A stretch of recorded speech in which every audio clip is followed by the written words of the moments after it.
Oi,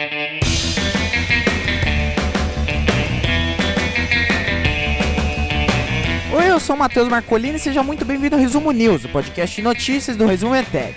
Nesse podcast eu comento as notícias mais legais de passar para vocês no dia de hoje. Hoje, dia 13 de agosto de 2020. Vamos lá!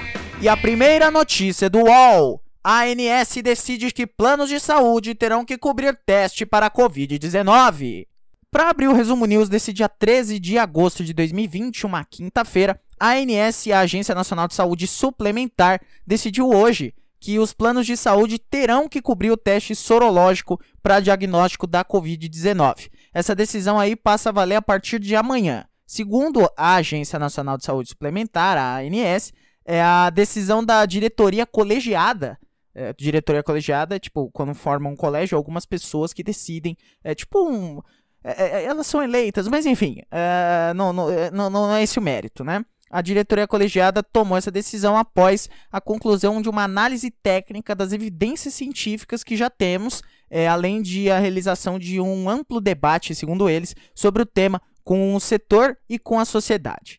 O diretor-presidente substituto da ANS, o Rogério Scarabel Barbosa, ele destacou, né, que a opção pelo exame ser feita a partir do 8º dia do início dos sintomas da doença causada pelo novo coronavírus é a opção, né? Então, agora o exame ele tem que ser feito a partir do 8º dia com os sintomas, né? Então, não dá para pegar os casos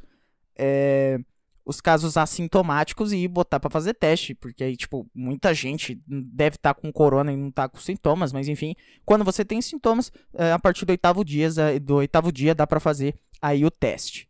Então, pacientes com síndrome gripal ou síndrome respiratória aguda grave, a partir do 8º dia do início dos sintomas, tem aí esse direito ao teste. As crianças ou adolescentes com quadro suspeito de síndrome multissistêmica inflamatória após a infecção pelo SARS-CoV-2, que é o vírus do coronavírus, também tem direito. Eu sei que é um monte de nomes complicados aí, mas é um direito nosso, né? A pessoa que paga... Nosso não, né? Mas da pessoa que paga o convênio, né? Os planos de saúde.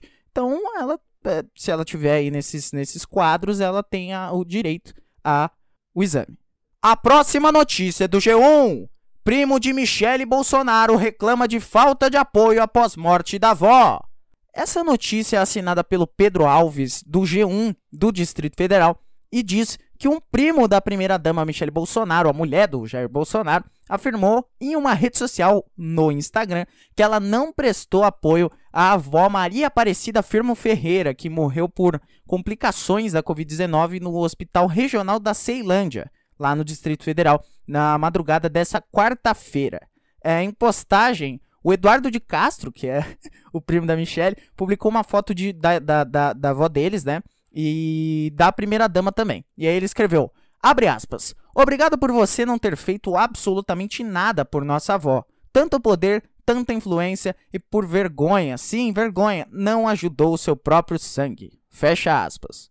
Bom, o G1 foi lá perguntar para o Palácio do Planalto sobre essas acusações, né? E aí o Palácio do Planalto enviou uma nota. Sem citar o primo da primeira-dama, o texto diz que, abre aspas, a senhora Michele Bolsonaro lamenta que alguns parentes tratem certos momentos tão pessoais com oportunismo e desrespeito ao sofrimento de todos. Fecha aspas. Vou de novo abrir aspas, só que agora voltando lá para a postagem do Eduardo de Castro, o primo da Michele Bolsonaro. Abrindo aspas para ele aqui.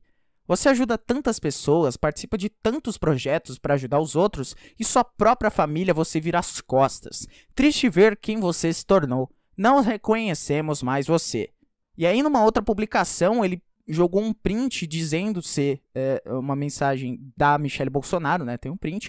E no texto, eu vou ler aqui o texto, que seriam as supostas mensagens que a Michele Bolsonaro mandou para ele. Vou te processar por essa postagem. Acho melhor você rever sua postura em relação a essa postagem. Deixa de ser cretino. Você não é o rico da internet? Cuidado com as suas postagens, seu moleque. Você nem gostava da avó, seu falso, seu merda. Cuidado.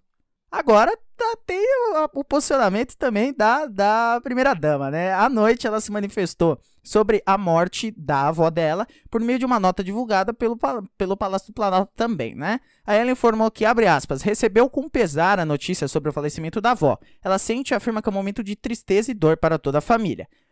A primeira-dama permanece recolhida em casa em tratamento contra o novo coronavírus e espera que o momento de luto seja respeitado acima de quaisquer questões pessoais e familiares. Então fica aí, ok, hein? Isso aí é momento TV Fama aqui do Resumo News. A gente não consegui entrar em contato com o primo da Michelle Bolsonaro, mas fica aí a acusação. A próxima notícia também é do G1. Belarus prende mais de 700 pessoas em quarta noite de protestos. Bom, então a notícia diz que o Ministério do Interior de Belarus anunciou nesta quinta, dia 13, que prendeu mais de 700 pessoas na quarta, dia 12, aí no quarto dia de protestos contra o resultado da eleição presidencial, né, eleição para presidente lá em Belarus. Já são mais cerca de 6.700 prisões desde o início das manifestações. Vou abrir aspas aqui para a assessoria de imprensa do Ministério. Os incidentes no país perderam seu caráter massivo, mas o nível de agressividade contra as forças da ordem continua alto. Ainda na quarta, o governo de Belarus informou que a polícia disparou munição letal contra manifestantes na cidade de Brest e prendeu mais de 1.000 pessoas em diversas cidades, aí intensificando a repressão, que levou a União Europeia a avaliar novas sanções contra o país. Caso você não lembre, o presidente de Belarus, no começo da pandemia, ele não fechou os estádios e ele disse, eu vou até pegar aqui notícia para você, ele disse que vodka e sauna era um grande momento aí, era uma grande arma para combater o coronavírus. Então você vê que aí o governo de Belarus, ele não tem aí uma certa coerência, uma certa noção, né? Para dar aí um contexto para você, né? O Lukashenko tem buscado relações melhores com o Ocidente em meio às relações tensas com a Rússia, que era uma aliada. O Belarus é uma ex-república soviética, né? Uma ex-integrante da União Soviética.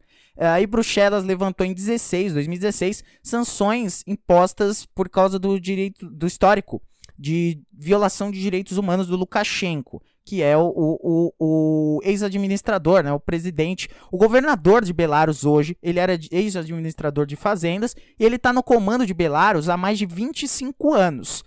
Como ele lidou muito mal com a pandemia, a situação econômica está uma bosta e os direitos humanos são violados constantemente, o povo de Belarus protesta contra o Lukashenko. Aí a adversária do Lukashenko na eleição de domingo, a Svitlana Tsikhanouskaya, eu acho que eu falei certo, que é ex-professora de inglês, fugiu para a vizinha lituana para poder se encontrar com seus filhos. E aí disse, que não era para os compatriotas ir contra a polícia para não colocar as vidas em risco. Então parece que ela pediu exílio político, né?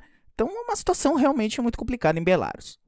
E a rapidinha de hoje é que a Isto É soltou aqui que, segundo um colunista, pode ser que a Ana Maria Braga e o Louro José estejam se separando.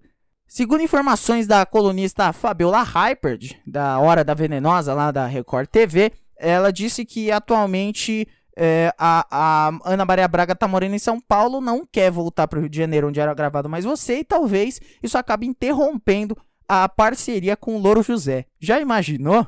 Bom, então é isso. Muito obrigado a você que acompanhou o episódio até aqui. Se você gostou, manda pros seus amigos aí. Se inscreve se você estiver escutando no YouTube. Se você estiver escutando em algum dos milhares de agregadores de podcast ao redor do mundo, assina o feed para não perder os próximos episódios. Não esquece também de acompanhar as nossas redes sociais, assinar o feed do outro podcast da família Zumetec de Podcasts, ou República dos Bananas, e assinar o feed do outro podcast que eu faço, que é o Vanguard Entrevista, do meu TCC, da minha consultoria Vanguard Consultoria.